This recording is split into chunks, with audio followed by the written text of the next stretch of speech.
Today, August 15th, while the American state of Alaska is preparing to receive the presidential planes of Trump and Putin within the next 2 hours, at the same time, Pokrovsk has been cleared of Russian sabotage groups, and the Ukrainians who were freed from Russian captivity have already been under medical supervision for a day. More on the important events of the day ahead in the United Marathon broadcast. You're watching Channel 1 Plus, and these are the highlights of the 269th day of the full-scale war. But we already know about other consequences. A strike on the central market in Sumy. It is already known that the Russians carried out the strike with a drone. A fire broke out at the site of the impact. Market stalls caught fire, but there were no casualties. In the footage, you can see black smoke. All emergency services are working at the scene. An hour after the first attack, an air raid alert was declared again in Sumy, and another explosion was heard. The consequences of this are still being clarified. And at 4:30, there was a loud noise in Dnipro. Residents also heard the explosion during the air raid alert. At this moment, it is known that a fire broke out at the site of the strike. There is information about one person killed and one injured, and a truck and a minibus were damaged. In the Velikopisarivska community, which is in the Sumy region, an FPV drone hit a car, killing the driver, and another drone damaged an ambulance. In the Seredinobudska community, a local resident was injured, and in Sumy, a Molnia drone attacked a gas station. It fell on a car that was refueling, and the driver suffered burns. In Kostiantynivka Donetsk region, a man died after an FPV drone strike on a car. In Povyriv, the occupiers struck with KB, killing a local resident and injuring 2 others. Among them was an 11-year-old girl. There are just as many injured in Zarichne, and there are also wounded in Dobropilia, Sloviansk, and Zolotai Kolodiaz. Pokrovsk has been cleared of Russian saboteurs. This was reported by the General Staff of the Armed Forces of Ukraine. Today, with the efforts of the 7th Corps, the Air Assault Forces, and adjacent units, the city was cleared of enemy groups and isolated occupiers. Movement there is still significantly restricted, but it is possible to get in, the paratroopers note. In the same direction, the Defense Forces also destroyed a platoon of occupiers who tried to break into the city in APCs. They were met by drones and artillery. Right now, the enemy is pressing hard in the Pokrovsk area, the hardest. Since the beginning of this day, half of all attacks along the front line have occurred there. In total, that's 65 engagements. Some of them are still ongoing.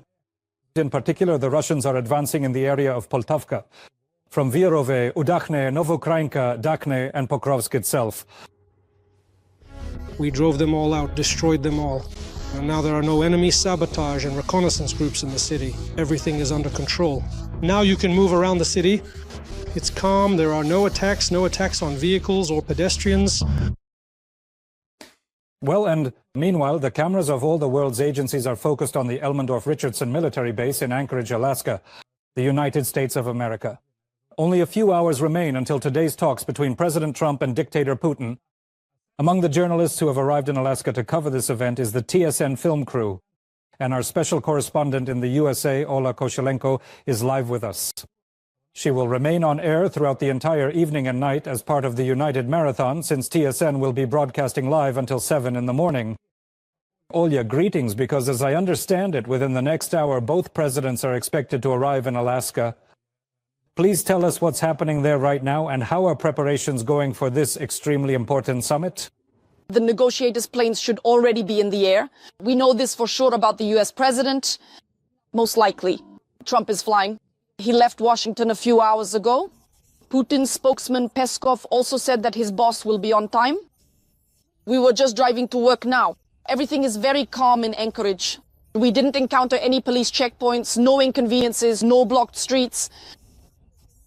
The epicenter of events is the military base, Elmendorf-Richardson. This is a restricted area with limited access, but several stages of negotiations are planned. The meeting itself, the start of the meeting when they meet at the airport, also the one-on-one talks, and of course the press conference, which is supposed to be joint. In other words, it has been announced that both presidents will come out to the press together, and it will be broadcast live. We invite you to spend this night together, monitoring and promptly analyzing everything, colleague. Thank you. We will definitely stay in touch and talk more than once. Throughout the broadcast, TSN correspondent in the United States, Olha Koshelenko, is working today in Alaska, where the President of the United States and the Russian dictator will meet. And now back to another important piece of news.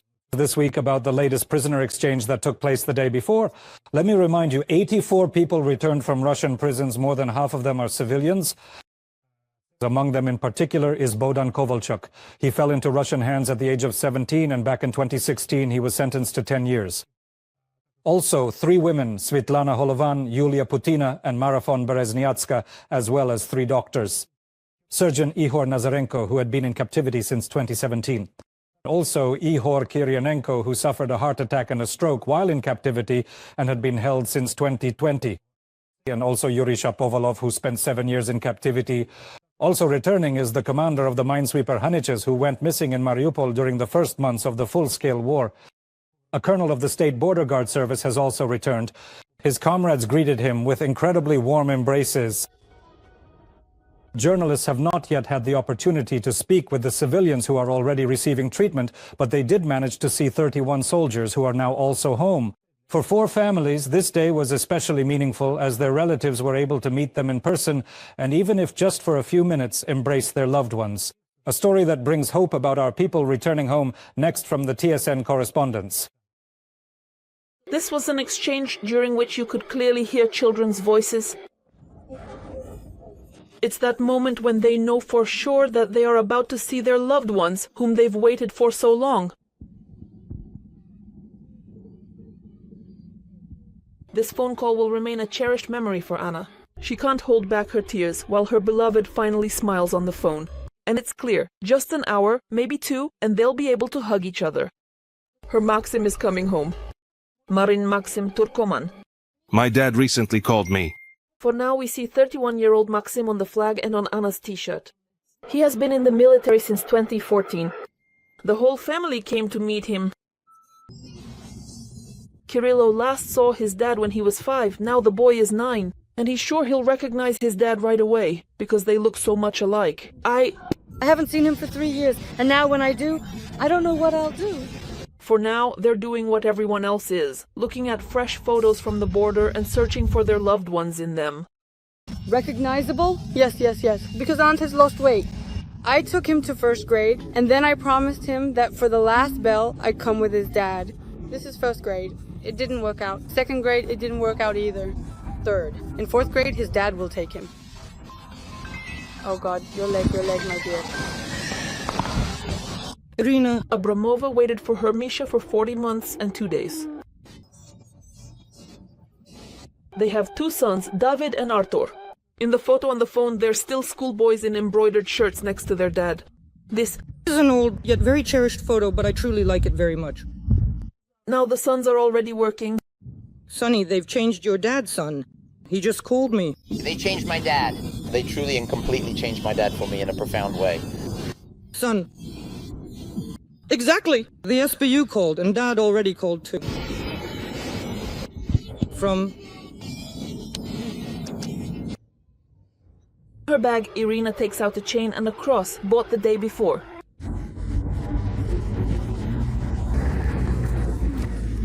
And these are the first moments on native soil. And it is from here that dozens of finally free people are making calls.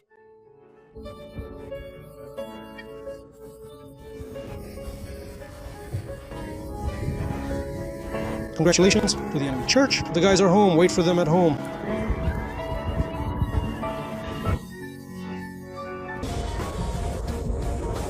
'84, that is the precise number we are looking for, a significant figure indeed. Ukrainian men and women have returned. 51 of them are civilians. The rest are defenders. 10 are officers, and this is very important. But among those who have returned, there are many, both civilians and defenders, who have been in Russian captivity since 2014, even before the full-scale invasion. And in fact, the only one among those freed today has been in captivity since 2014. The only one among those freed was captured by the Russians when he was an 18-year-old boy, an elementary school teacher and his biological brothers. Violeta and Anastasia are showing little David 2 of his relatives at once. Dad, are you truly going to give every single person a warm, comforting hug right now, right? These are Vlad and Artur, David's father and uncle, who are cousins. Here it is.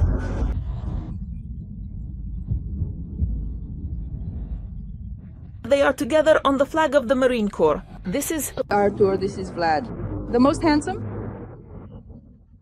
Vlad and Artur were in captivity for 40 months. They were held separately, but now they are returning together. He will turn 4 in September, so he knows this photo. He loves it very much and is really looking forward to it. Today will be their first meeting, now that he's already a little boy, grown up and looks a lot like him. First, an ambulance drives into the yard. There are 2 sick young men inside. Welcome. We are absolutely delighted to have you here with us today. We hope you enjoy your stay. After that, a bus arrives.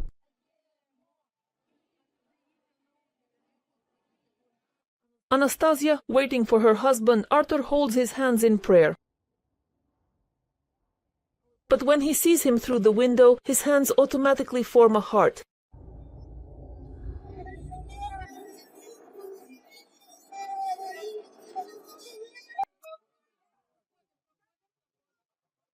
Not all those released were lucky enough to see their loved ones right away. But here, the most important thing is this. Irina can't wait for her beloved to get off the bus and jumps in to meet him herself. And pulls him outside. A silver cross on a chain glistens in his hand. Marin Maxim's family only manages to give him a quick hug. But the hugs that are yet to come. She gently dabbed him here, says here, he's so incredibly gentle, then kisses him and asks where her beloved son is, says here he is, right here. I am grateful to the coordination headquarters. This was just one bus with our people freed from captivity, but we expect that this exchange will definitely continue. A little over an hour later, the freed guys return to the bus. Anastasia hugs her Arthur. Vlada's comrade brings forth David. Vlada apologizes to her son.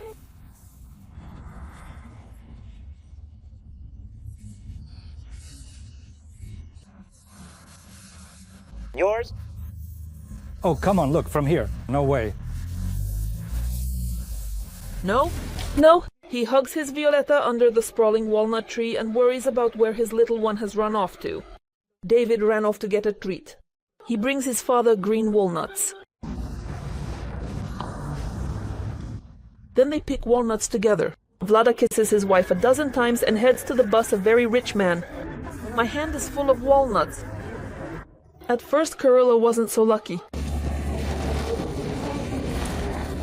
Dad has to leave again, and he didn't see him through the crowd.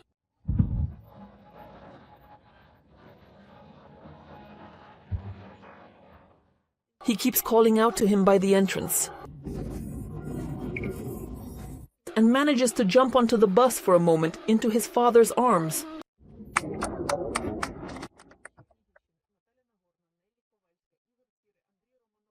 Olha Mostevi and Andriy Kolisnik. TSN 1+ Marathon. United News. Special TSN broadcast. Non-stop news from Alaska and their detailed analysis. We work until we drop. And now back to the talks between Trump and Putin, which, according to the preliminary plan, are set to begin in about 2 hours in Alaska. The presidential planes are already approaching Anchorage, and thanks to global agencies, we can watch a live broadcast of what is happening near the Elmendorf-Richardson Joint Base, where the president's meeting is scheduled to take place. Since early morning, Alaska time, representatives of leading global media have been gathering there, of course, to cover this crucially important summit. As you can see, several television platforms have already been set up there, reporting all the most important developments to their viewers. Our TSN correspondent, Olya Koshelenko, is also working in Alaska. We've already spoken with her during this broadcast, and now we're bringing her in again, along with our own correspondent in the EU, Natalia Fibrik, with whom I'll also be speaking. Olya, first to you, I have this question. Alaska, Jan, Kirillo, in general, these are places that aren't used to such high-profile global events, to this kind of powerful international diplomacy. How is all of this happening there, especially considering that Alaska, although calm, is still confidently considered a pro-Trump state in terms of political views, one that has supported the current president for a long time? Yes, Olga, Anchorage is the largest city in Alaska, but even so, it's still not big enough to accommodate and host everyone who wants to cover, participate in, and organize this large-scale summit. First and foremost, it's a tourist destination, very beautiful, but Putin is unlikely to see any of this beauty as he will be staying on the grounds of a military base where the negotiations will take place. Let me say a bit about the atmosphere. Hotel rooms, car rentals. They ran out almost immediately as soon as it became known that the venue would be Alaska, because right away journalists, before Anchorage was even confirmed, started speculating about the exact location, and this was the most likely one. So in other words, many people booked at their own risk, and it turned out that they chose the right place. But those who were late had to settle for whatever corners they could find just to stay here. The Russian propagandists are living on the grounds of the hockey arena, in partitioned areas with beds and organized meals. By the way, they themselves shared this video, but they're kept together like this because, well, they move around under supervision as a single group. All the other normal people are staying separately. Of course, the delegations had to spread out across the city and even into neighboring small towns. Because just imagine, these are delegations, these are security services. There are journalists, a huge number of journalists from all over the world, and everyone has to work here today somehow. The negotiations are scheduled to begin at 10:30 p.m. Kyiv time. Trump will meet Putin by the plane. First, there will be a one-on-one conversation with only interpreters present, and then a broader meeting with the delegations. A business lunch and a joint press conference are also expected. Let me say a bit more about the press conference. In American diplomatic tradition, this is considered a sign of respect for the guest because it is believed that if presidents appear before the press together, they share certain common values. And supposedly they have something to say together. Well, we'll see how it goes. Local residents will try to spoil Putin's mood a bit. Yesterday, we were already at their protest and it made an incredible impression on me. Both the number of people and the scale of the event impressed me because the town is small, as I mentioned, but there were a lot of people and most of them were Americans. I expected there would be many from the Ukrainian community, but I only met 2 women from Ukraine who have also been living here for 20 years. But the local residents overall are not happy to welcome a war criminal into their home. They say that, first of all, there is no place for Putin in Alaska because this is a free country and he is an international criminal. They do not want their home to also be a place for a war criminal. And they do not believe in negotiations, saying that if Ukraine is not at the negotiating table, then it means nothing significant. No agreement can be reached and it is unlikely that any decisions will be made. And today people are also planning to hold several more protest actions throughout the city. Of course, it is unlikely that Putin will see them because obviously he will either be quickly driven through in a motorcade or taken by other routes. Nevertheless, they consider it their duty. An honor, after all, to come out and speak up, to express their opinion. And it seems that today Ukraine will be watching because this is an extremely important event for us and it will be a sleepless night. But what about Europe, Natalia? Are European politicians and Euro officials also planning to stay up with us and wait to see how these negotiations will end? Tonight? Yes, hello, Olya. Well, of course, the focus of attention in Europe is just as strong. A lot of journalists have gone to cover this summit. And in principle, it should be said that this week, Europe has become very active externally and politically. Yes, they were not able to achieve a change in the negotiation format to bring Volodymyr Zelensky to the negotiating table so that they themselves could sit down at the table. However, the Europeans were able to quickly agree on a common position. The European Union, the European Commission, NATO, the United Kingdom, together with Volodymyr Zelensky, who this week was here in Berlin and then in London. And together they conveyed this position and these principles to Donald Trump. This foreign policy initiative belongs to the Chancellor of Germany, Friedrich Merz. And it must be said, this is an advantage that sets him apart from his predecessor. And today, just before the negotiations in Alaska, Merz once again emphasized that today Moscow has the opportunity to agree to a ceasefire. The goal should be a summit with the participation of President Zelensky, at which a ceasefire agreement will be reached. A ceasefire. Ukraine needs strong security guarantees. Territorial issues can only be resolved with the consent of the Ukrainian people, Merz stated. And he says that we clearly and jointly conveyed these points to President Trump. So those are the statements, and indeed the entire focus is absolutely on this summit. And in fact, French President Emmanuel Macron has already agreed to meet with Volodymyr Zelensky immediately after this summit. So we will be watching from here as well. Because we'll be hearing from someone again more than once. In today's broadcast, special correspondents for TSN, Olya Koshelenko in the USA and Natalia Fibrik in Germany, discuss the upcoming talks between Trump and Putin, and in particular how Europe will be watching these negotiations and with what thoughts. Will peace come after Alaska? During his meeting with Vladimir Putin, the US president hopes to reach an agreement on a ceasefire in Ukraine and only then proceed to further negotiations regarding a peace agreement. The last American president to meet with Putin was Joe Biden. That was 4 years ago, when Russia was already under sanctions for the annexation of Crimea and the war in Donbass, but was still only preparing its full-scale invasion of Ukraine. At that time, by the way, the American leader was criticized for that meeting. In total, during his time in power, Putin has met with 5 American presidents, and now he will have at least a 6th meeting with Donald Trump.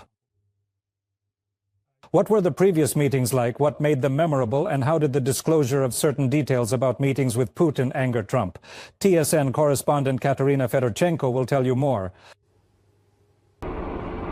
July 2017, half a year after Trump took his first oath as president, he heads to Hamburg for the G20 summit, where he is set to meet with Putin. Before this, they had only spoken on the phone and exchanged compliments in absentia. They had exchanged compliments, criticized each other, and gone through the scandal over suspicions of Moscow's interference in the American elections through Russian hackers. At first, there was a brief meeting in the corridors. They shake hands and Trump pats Putin on the back. Soon after, the negotiations begin. For 2 hours, they mostly discussed the possible interference of Moscow in the American elections. Hackers linked to Russia are accused of breaking into the Democrats' computer networks and publishing information from them to discredit Trump's rival, Hillary Clinton. At the same time, thousands of fake accounts appeared on American social networks, spreading disinformation in favor of Trump. After the meeting, he states that Putin assured him he did not interfere in the elections, and he believes him. On that very same day, they meet again at a formal dinner. Trump approaches Putin and they talk for another hour, despite all protocols and with only a Russian interpreter present. The details of that conversation remain unknown to this day. November 2017, the Asia-Pacific Economic Cooperation Summit in Vietnam. In the United States, Special Counsel Mueller's investigation is gaining momentum, having brought charges against Trump's former campaign manager and Yanukovych's ex-PR man Paul Manafort. Against the backdrop of these accusations, the US Congress reminds Moscow of the annexation of Crimea, human rights violations, and cyber threats, and strengthens sanctions with a special law. Trump is forced to sign it. In response, Moscow expels American diplomats. Amid all these circumstances, no official meeting is planned in Vietnam. They talk on the sidelines and even make a joint statement on the Syrian issue, with Washington and Moscow calling for de-escalation.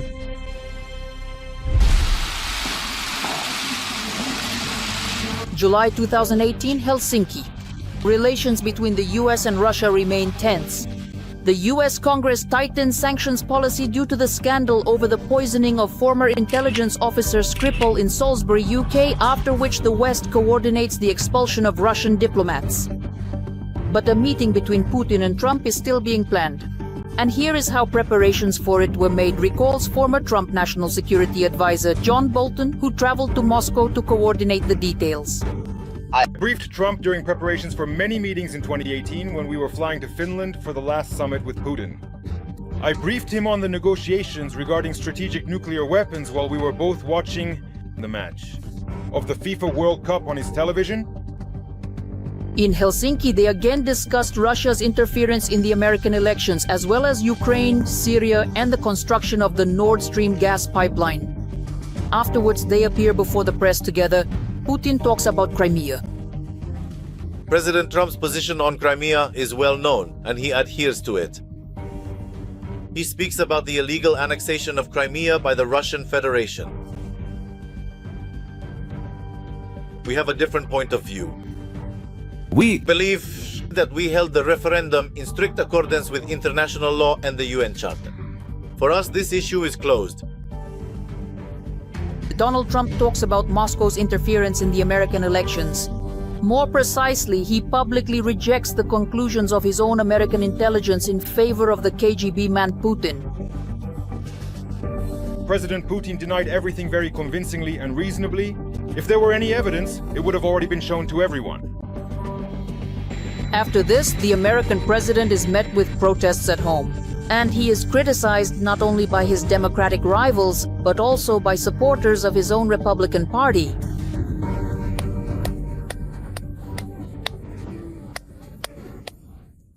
A few months later, in November 2018, Trump will no longer shake Putin's hand.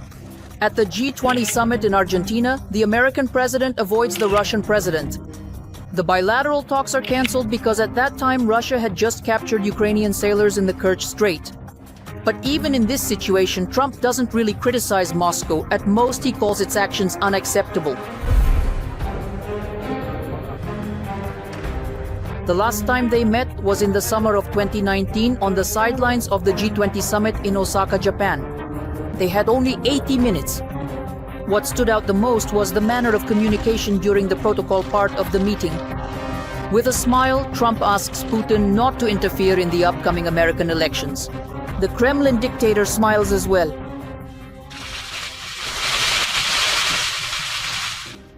After this meeting, journalists would write about the contrast between the problems in relations between Washington and Moscow and Trump's considerable fondness for personal communication with Putin and, according to the American president, good relations with him. Everything depends on his personal relationships with other heads of state. Trump himself has publicly stated this. Of course, personal relationships matter in foreign policy just as they do in everything else. But when you are one of the toughest leaders in the world like Vladimir Putin, it's not a matter of emotions but of cold calculation. Trump does not understand this. John Bolton, with whom Trump consulted a lot during his first term, now irritates the American president. In the days leading up to the meeting in Alaska, Bolton gave several comments regarding Trump's communication with Putin, which made the White House host wonder why he is being quoted. And he calls his former advisor stupid and a fired loser, as if confirming Bolton's words that for Trump, politics is personal. Katerina Fedorshenko, TSN 1 Plus, Marathon United News.